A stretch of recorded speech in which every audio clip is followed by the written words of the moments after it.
We are more distracted than we think we are. Did you know that scientists and computer experts develop our phones in a way to make us become as addicted as possible so that we use our phones more, so that they become old faster, so that we buy another one? 3 quick facts. The average person checks their phone every 12 minutes or 80 times a day.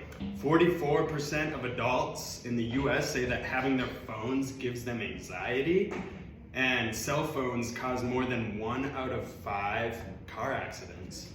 One article writer explains the danger of technology this way: technology has enabled people to fill every moment of their lives with a stimulus of one sort or another. It has eliminated the boredom, but I would say the blessing of solitude, replacing it with a continuous need for instant gratification. A former product manager at Google puts it this way: it is technology companies that have made this trade for humans, designing platforms, games, and apps to keep them hooked. This isn't just a thing of the new world, though. The world has always infiltrated distractions galore in society.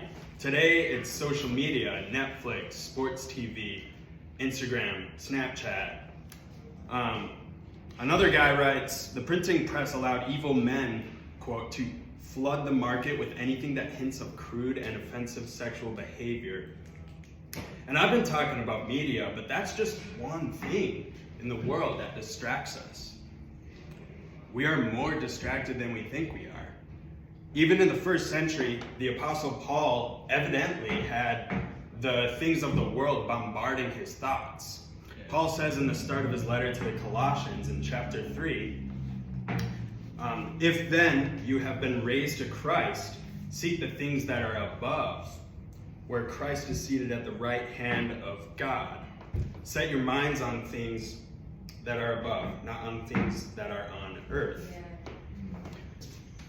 In other words, if you're a Christian, if you're devoted to following Jesus and being his disciple, then, as the Christian writer John Mark Comer would put it, this is the first and most important goal of apprenticeship to Jesus: to be with him, to spend every waking moment aware of his presence and attentive to his voice. Being an apprentice, though, means that you follow him daily. It means you strive towards Christ-likeness.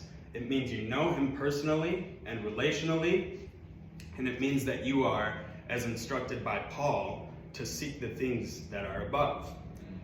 I heard a quote one time of someone talking about the devil and God, and he basically said that the adversary's best thing going for him is distraction, meaning that the adversary, or in Hebrew, Satan, which gives us Satan, almost in a way, he doesn't need to try to intervene in our lives or to possess people or whatever, because we're already so distracted from the spiritual things above.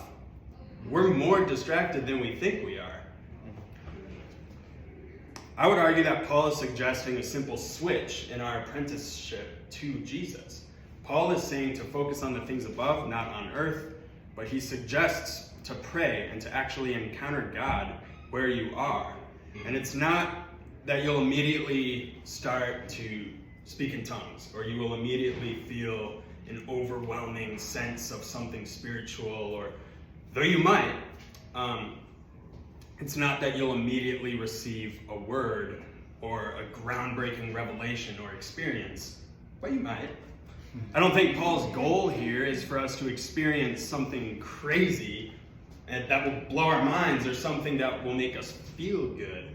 But Paul's goal here, as he writes later in chapter 3 of Colossians, listen closely, is to put to death what is earthly in you: sexual immorality, impurity, passion, evil desire, and covetousness, which is idolatry. A couple verses later he says, but now you must put them all away: anger, wrath, malice, slander, and obscene talk from your mouth.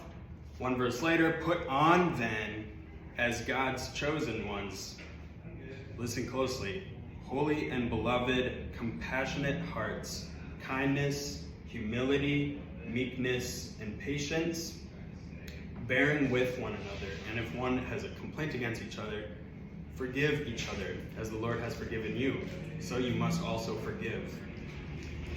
So Paul is suggesting these things as the spiritual things above. And above all, he says, put on love, which binds everything together in perfect harmony. And let the peace of Christ rule in your hearts, to which indeed you are called in one body. And be thankful. So these are the things that we are to focus on as apprentices of Jesus. And the good news is that we have Jesus as the pioneer and perfecter of our faith, as it says in Hebrews, to look at as an example, because we are more distracted than we think we are.